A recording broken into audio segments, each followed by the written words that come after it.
That's like mayonnaise. I'm sure that's the biggest word I know.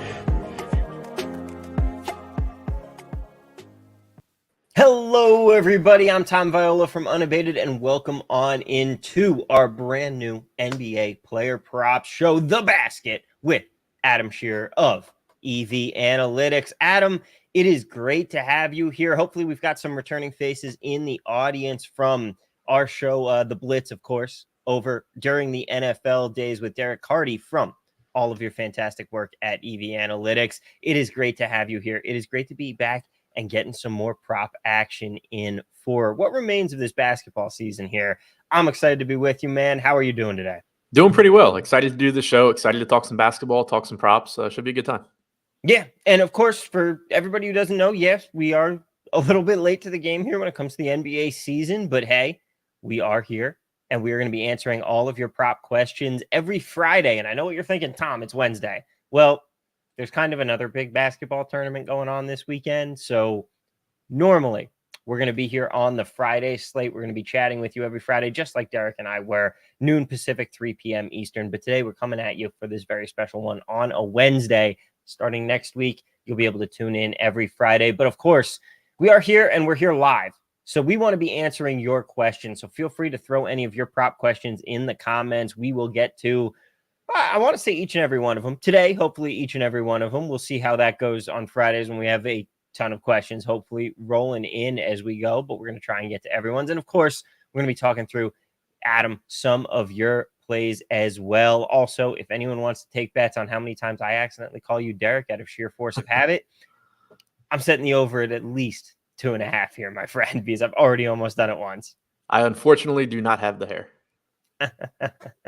Derek does have a fantastic mane, and he will be back with us for some baseball numbers as we get that season underway. So be sure to stay tuned for that show. We'll have some announcements about that coming out real soon. But Adam, how about we hop to it? And by the way, this time around, we are actually going to be having a spreadsheet that people can track along on their own and follow along on our record, follow along with the plays, and just make sure that they know. I'll be throwing that in the link of this description after the episode, and we'll be updating that as we go so we can keep track of our record through the end of the season.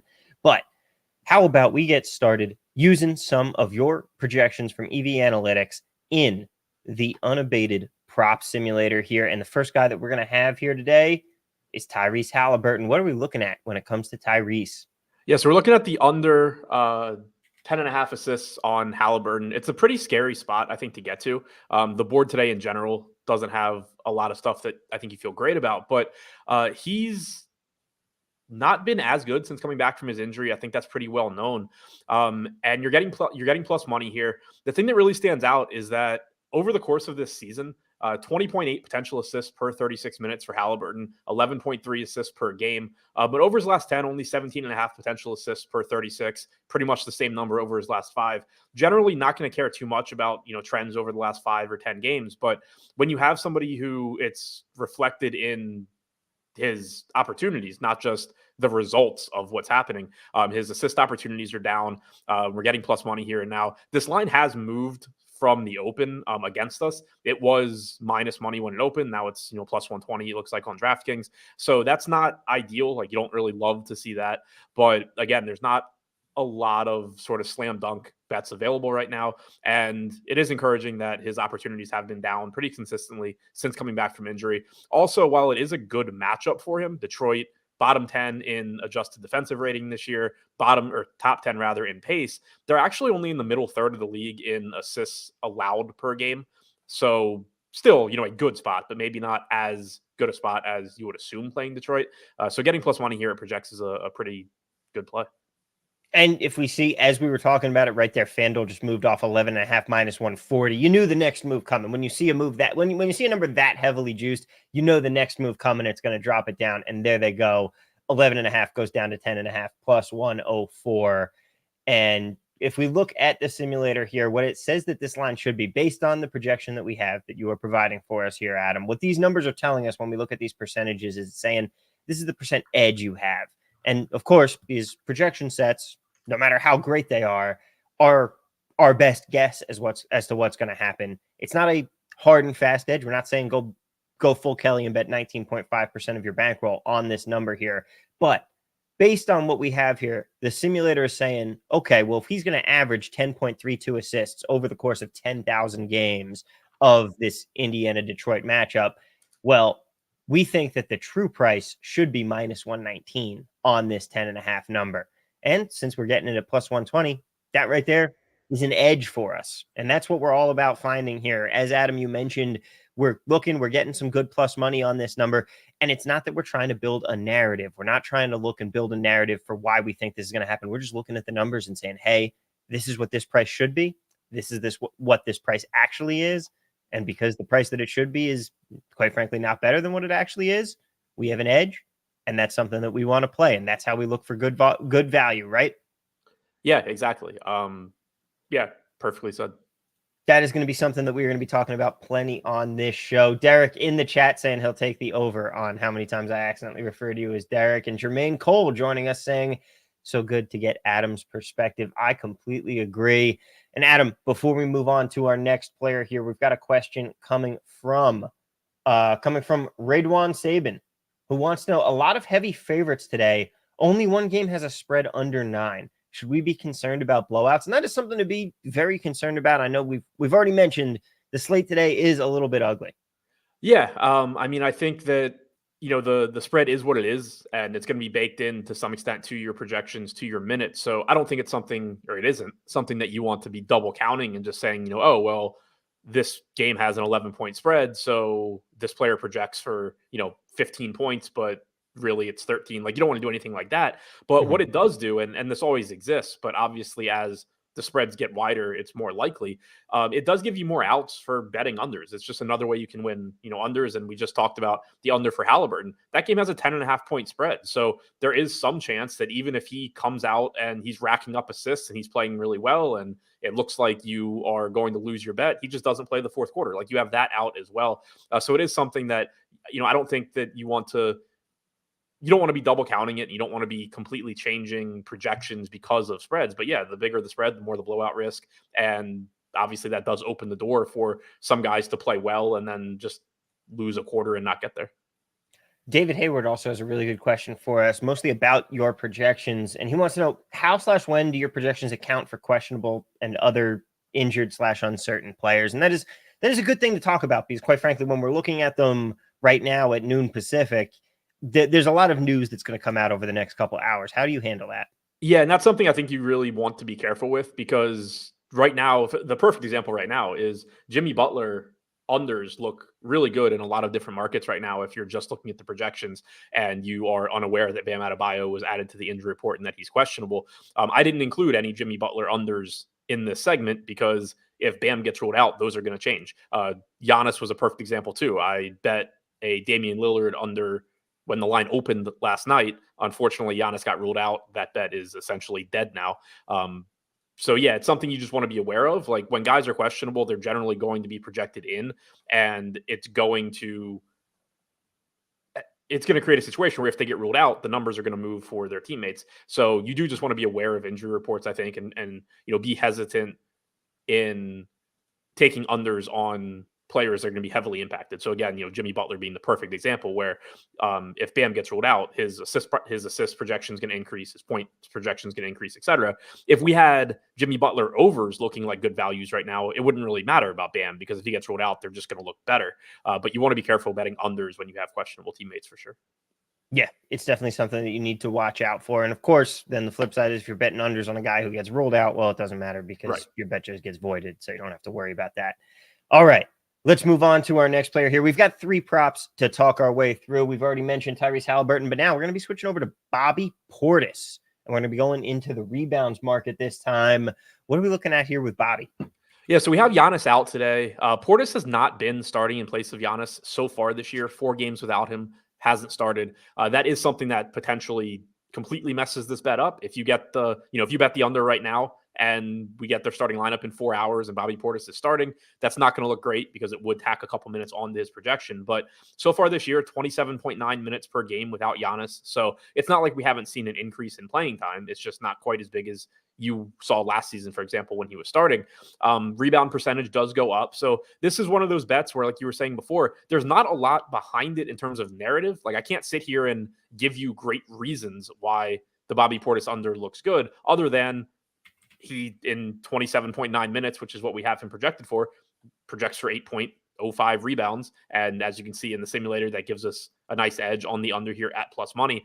We have him projected to go under 8.5 more than 50% of the time, and you're getting plus money. So this is, to me, very clearly a spot where the projection looks good. I don't have a lot of context around it for, why that is. You don't have stuff like with Haliburton where, oh yeah, well, he's also not been getting the opportunities. The opportunities are going to be there. He should play around 28 minutes, assuming he's coming off the bench again, but he still just doesn't project quite as good as this number. So you are still assuming, because Giannis is, as we mentioned, out. You're still assuming Bobby Portis is going to be coming off the bench here, and maybe assuming is the wrong word for me to use. Yeah, just because it's what they've done so far this year. I mean, the 17th was the last game that Giannis missed.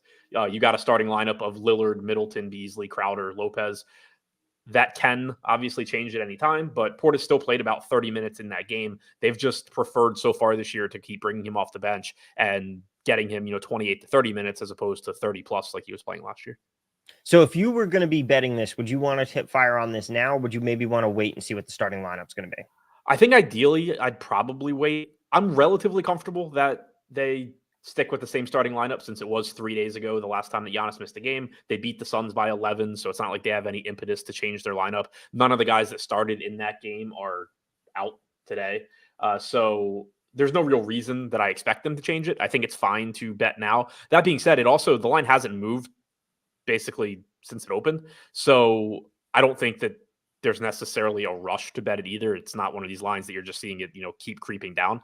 So I think it's kind of just a risk tolerance thing. But yeah, if you see the starting lineup, you can at least be more confident in the projected minutes.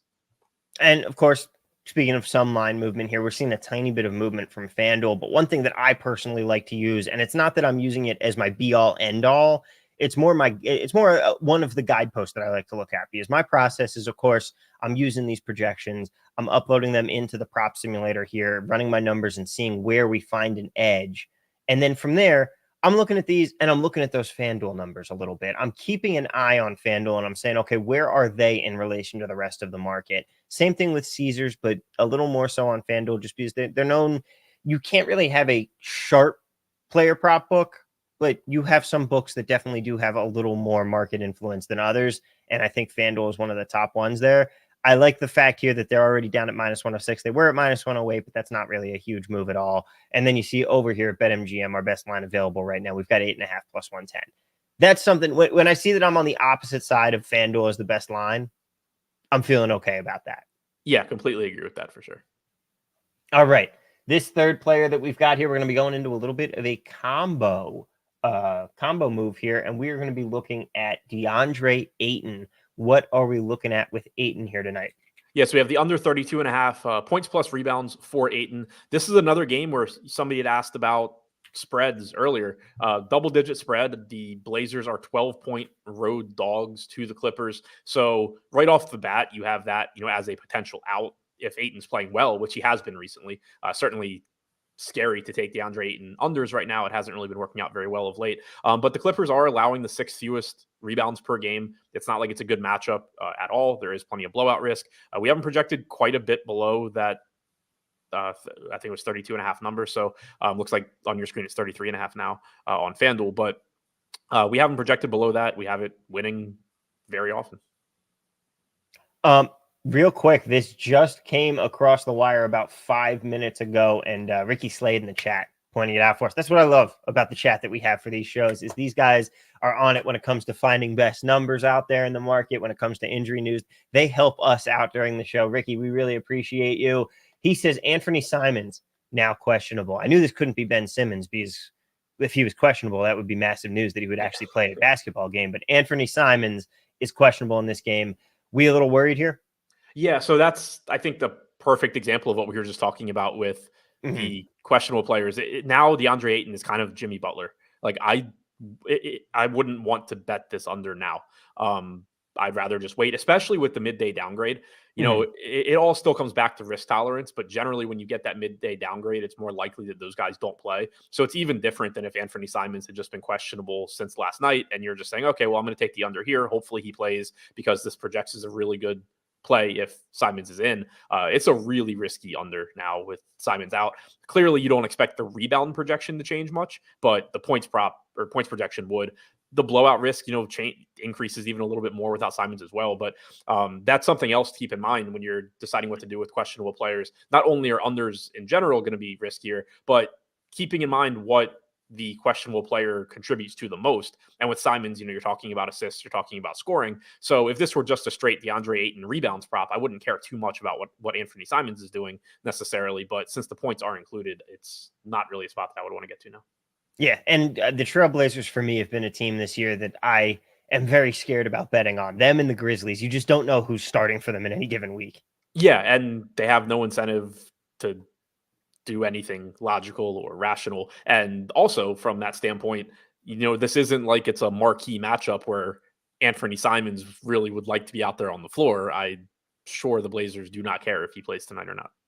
And that's something that we're just going to get more of as we get towards the twilight of the season here. And we have some teams who, quite frankly, are not trying.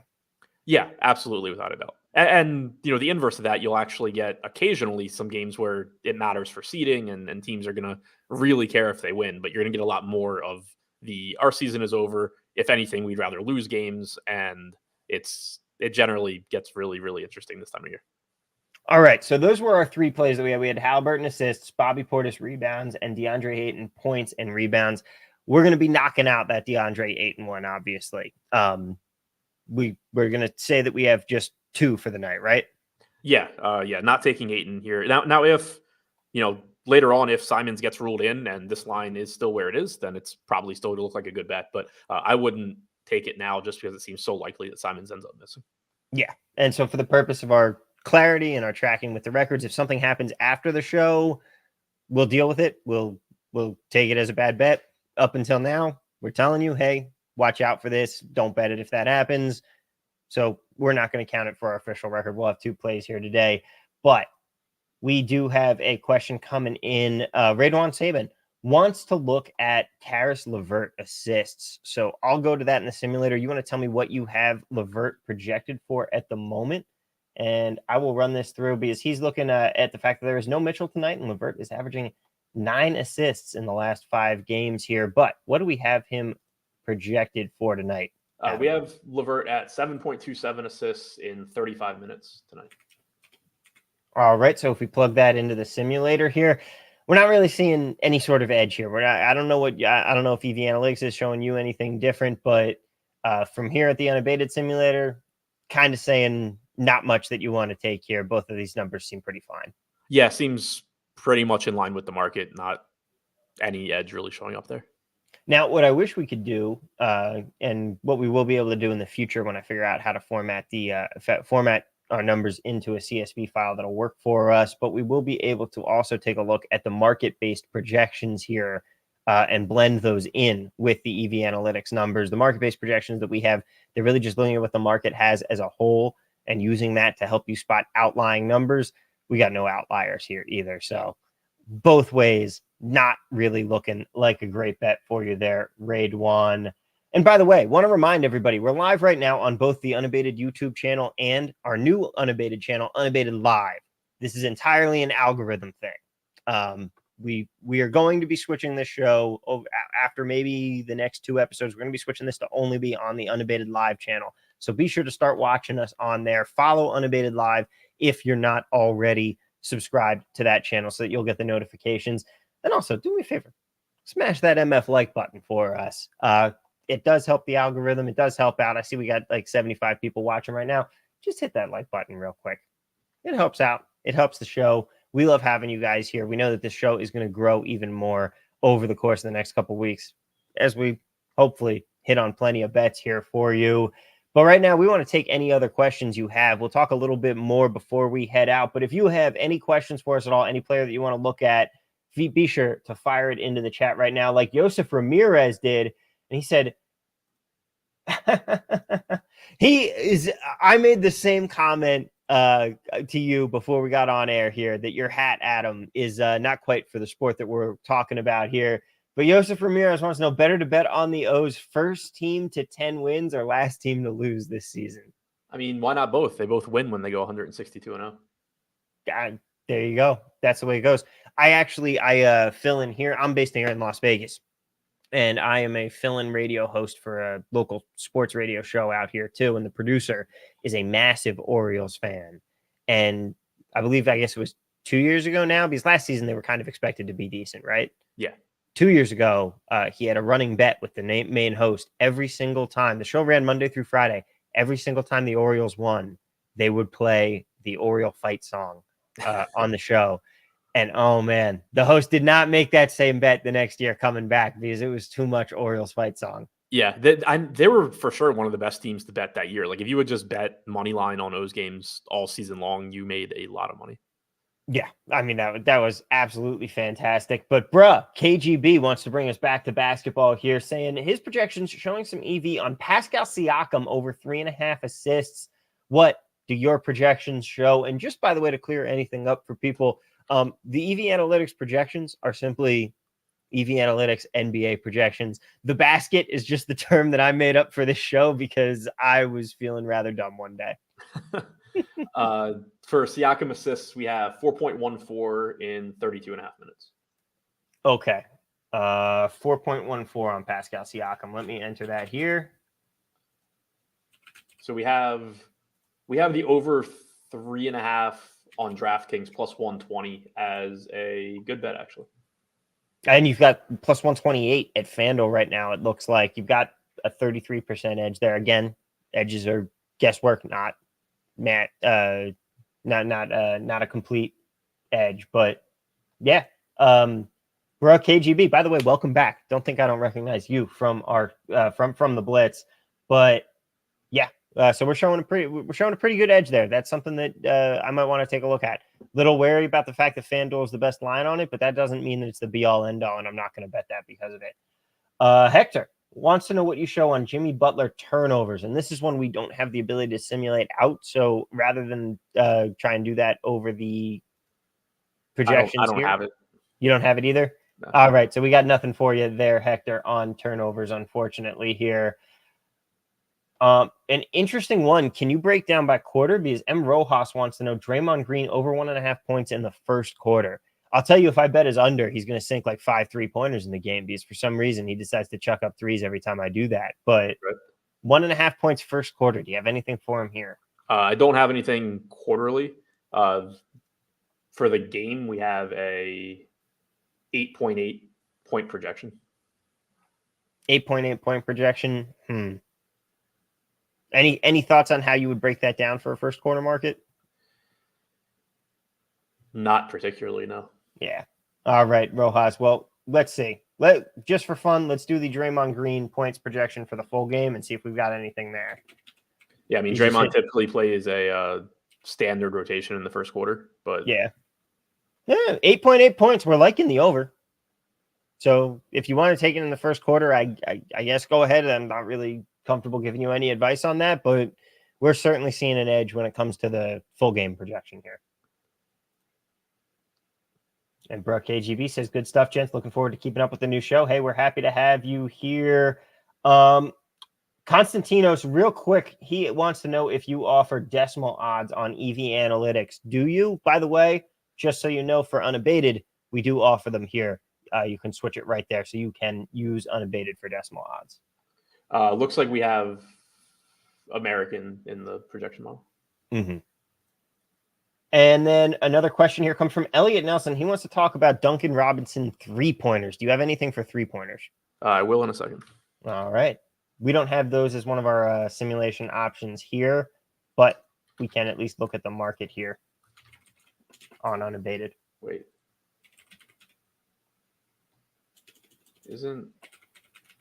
Duncan Robinson's out. Well, that is going to I was going to say because I couldn't find him either. Elliot, I recommend maybe not letting Duncan Robinson tonight. I don't think he's going over that number. I did, while we were talking, I did find one other thing going back to the question about the Caris LeVert assists. Yes. And it kind of goes back to what I was saying with Haliburton and talking about the potential assists as opposed to the results. LeVert's assist opportunities and his assist production does generally increase without Donovan Mitchell, but he has also probably been running hot over his last 5. He's converted 69% of his potential assists over the last 5 games. His season average is about 61%. So not running, crazy hot, but kind of explains that difference between, averaging 9 over the last 5 games and the line being around 7.5. And that's something that we talked to Derek and I talked about this a lot on the Blitz with Damian Pierce specifically, because every week his rushing yards number, the projections that we had were just saying, hey, you should bet is over, simply because he was getting so much volume of work and the efficiency was so low. We kept expecting this regression back to the mean. That was of course a positive regression we were looking for. Here, we're expecting some negative regression back towards the mean. Yeah, exactly. And that's basically what projections are. And that's, why you're going to be better off in general using those than doing stuff like, oh, well, over his last 5, he's doing great. If you see that somebody's, shooting a lot more and there's a reason that you think that's going to continue, then sure, that's something to pay attention to. But if you just see that he's making more shots, a higher percentage of shots over 5 games, that's probably not going to last. Damian Lillard is an example I actually noticed when I was prepping for this show. His assist unders at first glance look pretty good, but his potential assists over the last 5-10 games have skyrocketed compared to his season average. And the Bucks are a team that's still trying to figure out how they're all playing together and all of that. So it really scared me off of taking an under there. But it wasn't a matter of, oh, he had 15 assists in each of his last 5 games. It was more a matter of, oh, he's averaging 50% more opportunities over his last 5 games.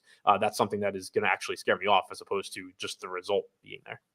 And it's also that, again, something that Derek and I talked about is it's not just looking at the box scores. It's not just looking at stats over the last couple of games and saying, oh, well, he's averaged this over the last 5. He's going to continue to do that, because you very much need more information than that to tell the whole story. And I certainly, back a long time ago, would fall victim to that trap of looking at the box scores and going, oh, well, I don't want to bet that because he's done this and this. Yeah, exactly. If you're somebody that wants to follow short-term trends, at least the NBA actually has a great stats page. It's, I think, the best of any of the pro sports leagues on their actual page. Just NBA.com/stats. They have all the tracking data. You can go in and see how many assist opportunities guys have, how many rebound chances they've had. If you're somebody that really just wants to follow short-term trends, at least follow those opportunities, the opportunity type stuff, not the, what actually happened. We got a couple more questions coming in here. Bacon23 says, do you tend to stay away from looking at player trends? Then I think we just answered that. Yeah, I generally don't know what they are. If I bet something and you tell me that he's gone over 5 straight games or under 5 straight games, I'm probably not going to be aware of that until you tell me. We've got a couple great questions in here that I want to get to, but before we get to them, we've got a player prop question here. M. Rojas wants to know about Gary Trent and Malik Monk. For Gary Trent, what do you have his points projection at? And then for Monk, it's points plus assists. So for that one, we'll need to do a little more diving on. All right. So Trent points, we have 19.26. We have the under on 19.5 plus 114 as a good bet. And we've got that from Caesars as our best bet here. And hey, we're showing the same kind of edge here in the Unabated prop simulator right now. 15.83%. We're saying that it should really be priced around minus 118. So there you go. There, M. Rojas. The other one was Monk. Yes, Malik Monk. What was it, points plus assists? Yes. Okay, so we have the points plus assists total at 25.77. We have it broken down 19.76 points and 6.01 assists. All right, so we're showing a slight edge to the over. We're saying that it should be around minus 147 at 23.5 minus 120. We're showing as a pretty good bet here. I think you could take it. It's not quite something that I'm it's not quite something that I'm looking to go out and run and bet, but you could take it and you've got a bit of an edge. Yeah, It's a small enough edge that I probably would pass on it and take some other stuff, but it doesn't look bad. Mm-hmm. All right, John M. I think I know exactly who this is. Wants to know: do you find NBA to be a more difficult sport to project players compared to Major League Baseball or the NFL, due to there being more news/rotation based movements compared to more analytically based? No, I mean, the NBA is generally going to be more projectable because you have just it's not event driven like baseball. It's just you have possession after possession after possession. So there's less volatility in that than in touchdowns or in home runs. You just have to be aware of rotations and obviously be ready to adjust to injury news. It's true. And yeah, because you've got such a bigger sample size because of how many possessions there are in basketball. You have way better of a chance for variance to smooth itself out than, like you said, like an NFL game where a guy could be on the field for maybe 20 plays versus how many possessions are you getting in a basketball game. Right. And there's no 9-point shots or anything. It's just you can only accomplish so much in one possession to really throw off a projection. He also says, if someone is just starting out, do you think it's best to focus on one stat to bet on or focus on a handful of teams in every stat? I think now with all of the available things, like, I don't think there's any real reason to focus on one stat because you can use something like the, EVAnalytics and, run it through Unabated, and it's going to just show you what the best bets are with those projections. There's no real reason at that point to say, oh, well, I'm only going to bet points or I'm only going to bet rebounds. That's something where I think maybe in the past where data was more limited and you were more on your own to try and find these edges, then yeah, maybe you want to really put all your time into being the best at projecting points and finding an edge that way. But now I think there's no real reason that you should limit yourself in that way. And I quite frankly, like, most of my prop betting on NBA this season has come in the combo categories, but that's more so, it's not that I'm trying to isolate it to one thing. It's more so because when you have the combo categories, I feel like it's smoothing out some of that variance for you. Would you agree? Yeah. And I think that's also a reason why it's harder to get money down on those. Yes, definitely. But that dovetails really well into a question from JWall567. And by the way, don't worry, I see some of you guys other here. Christopher says dope system. Russian 05 wants to know about KD. We'll get to you guys as well. But JWall567 brings up a question that I always love answering. Would you say you need to know ball? And I, quite frankly, I'm curious as to your opinion on this. I quite frankly say no, you do not, because I do not know ball. Yeah. And No. And I mean, even in my case, I know it to the extent that, like, I know rotations, I understand all of that. I can't explain like NBA X's and O's. I can't explain any sport other than baseball as far as that goes. But I have a general understanding. But more so, I think the answer is going to depend on what you're doing. Like if or not even necessarily that. Like I know Cardi doesn't know basketball, but I'm sure he still, is very capable of putting together a quality basketball projection system. It's, understanding data, it's understanding how stuff interacts.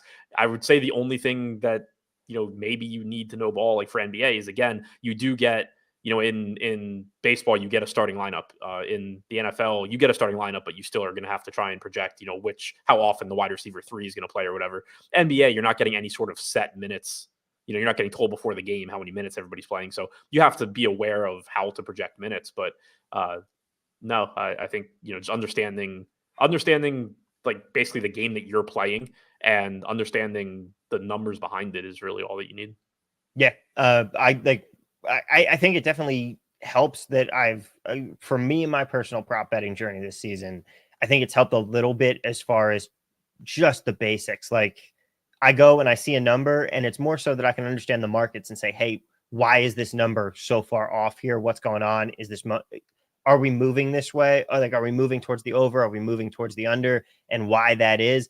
And quite frankly, the extent of my research when it comes to these is once I'm on the unabated screen, once I've loaded in my projections, if I see a number that I have a question about, I'm going to just check the injury reports. And that most of the time just means going to Underdog's Twitter and just going, oh, okay, this guy is like Giannis is ruled out, and that's why this guy's total is shooting up. So I really don't want to bet this under that I have an edge on, because what it's actually telling me is my projection most likely was for before this news broke, and I need to check my numbers again. Yeah, I was going to say the biggest thing is probably it just saves you time. Yeah, because you can figure out what the injury report is causing to happen pretty quickly. Yep. One more kind of not really conceptual question here, but just Keyshawn Patel wants to know, how often does EVAnalytics update their projections throughout the day with injury news and lineup information? And is it clear when the projections were last updated? Yeah, they update it as news changes.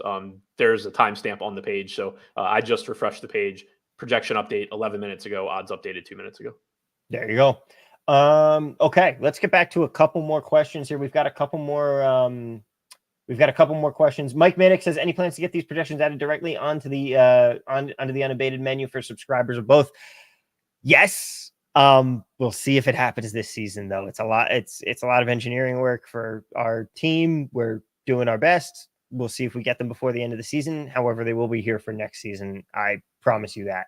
We'll see about this season, but we're hoping to. And of course, we do have the Bad X already loaded in and good to go for this MLB season. So for baseball, we will already have that up. Russian 05 has been waiting a while. What about Kevin Durant over in assists?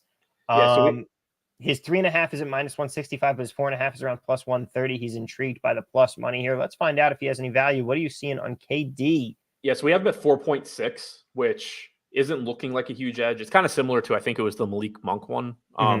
It's showing as plus EV, but not by a big enough margin that I would really want to bet it.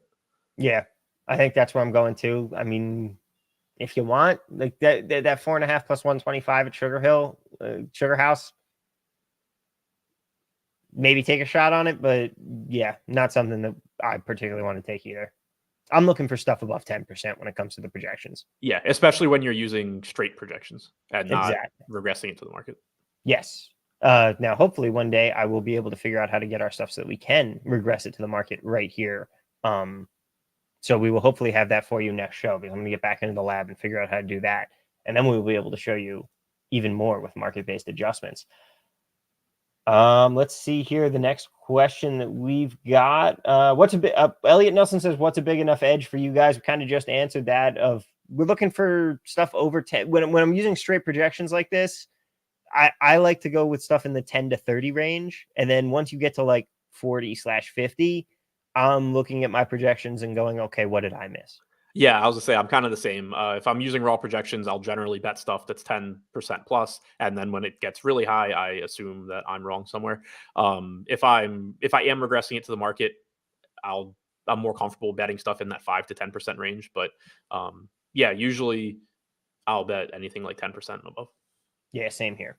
Hector wants to know, what about Collins to hit a 3? That's not something we can simulate here, but do you have anything for that? John Collins to hit a 3? I would assume so.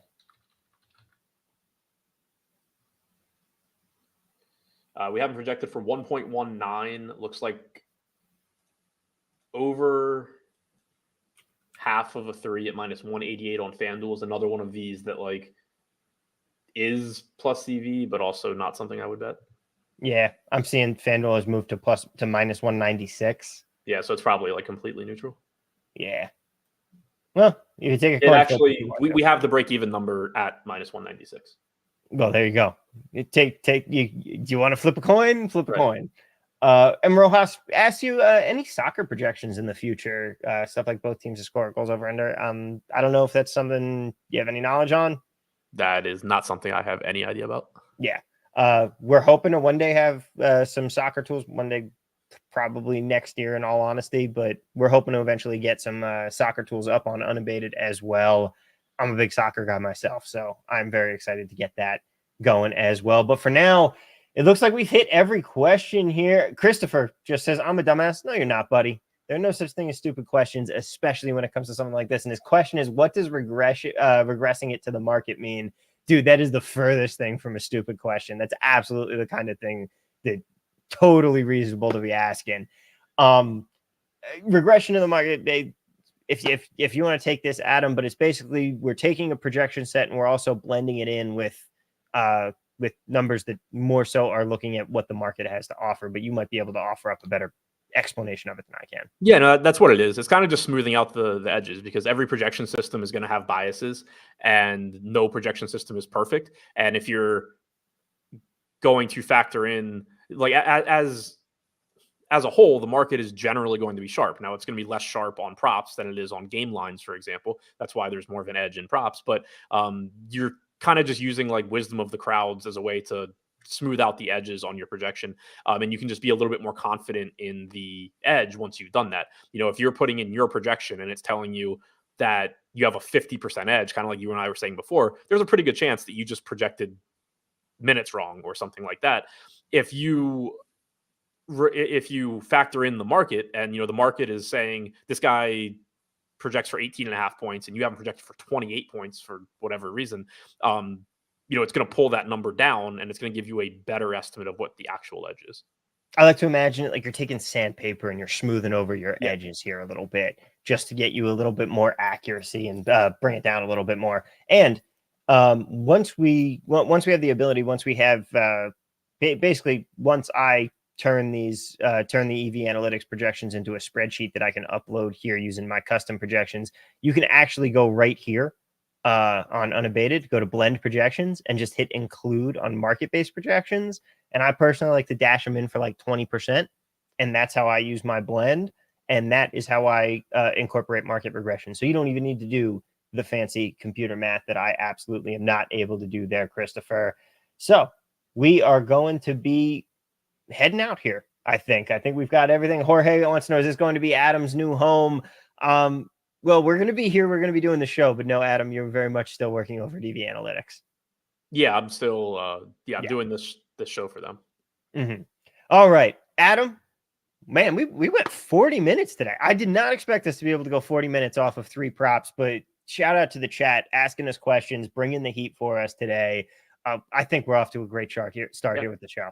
Yeah, it didn't feel like 40 minutes either. Had a good time.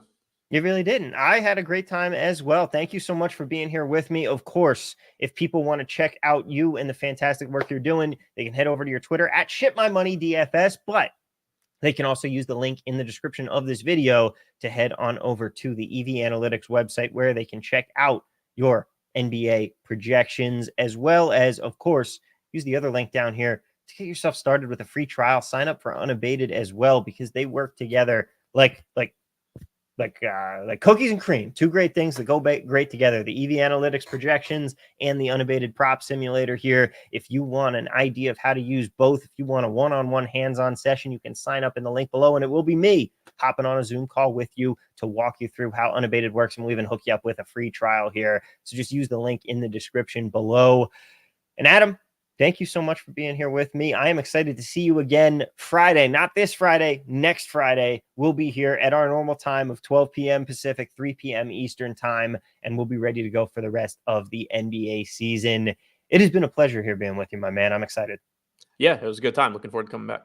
All right. Best of luck to everybody. Don't forget, please follow Unabated Live on YouTube if you have not already. That is going to be the home of the show. Next week's episode will simulcast. After that, we're going straight to Unabated Live. Please help us grow the channel here. Hit that follow button. But that's going to do it for us. Best of luck, everybody. Let's have a great night and let's cash some tickets. We'll see you next week.